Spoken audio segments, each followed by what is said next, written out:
أثابكم الله، يقول عندي ابن عمره 5 سنوات ونصف، في بعض الأحيان لا يريد أن يحفظ، هل يجوز لي أن أضربه أو أعنفه؟ وما هو الضابط في ذلك؟ كم عمره؟ 5 سنوات ونصف.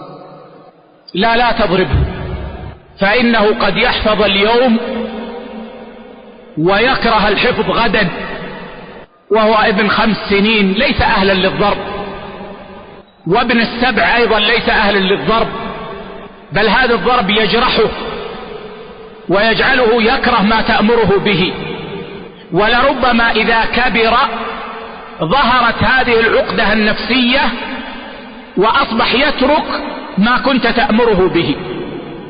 وقد مر بي شاب لا يصلي، فلما تحققنا معه تبسطنا معه تبين أن والده كان يضربه وهو صغير على الصلاة ضربا مبرحا، فكره الصلاة وكان يصلي خوفا من أبيه، فلما أصبح بهذه السن أصبح لا يستطيع أن يصلي من هذه الجهة، ودللناه على طبيب نفسي ووعظناه ونفعه الله. لكن الشاهد الضرب للأطفال يا أخوة ليس سهلا، صحيح أنك تريد مصلحته، لكن أن تضربه الضرب الذي يدله على غضبك أو أنك لست راضيا عنه، إن احتجت إليه فلا بأس. تضربه بالمسواك، تضرب بطرف القلم، تضرب بطرف العصا ضربا غير مبرح لتشعره أنك غاضب، فهذا لا بأس به.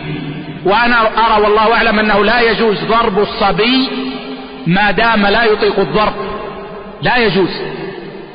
والحد الشرعي الظاهر وإذا بلغ 10 سنين، فإنه ذاك يكون مطيقا للضرب، فيضرب ضربا غير مهين ولا مبرح.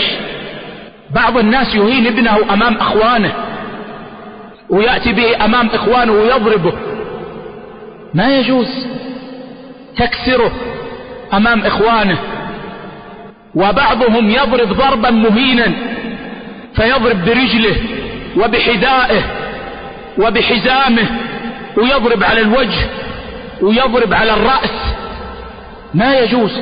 يشترط في الضرب أن لا يكون ضارا ولا مهينا ولا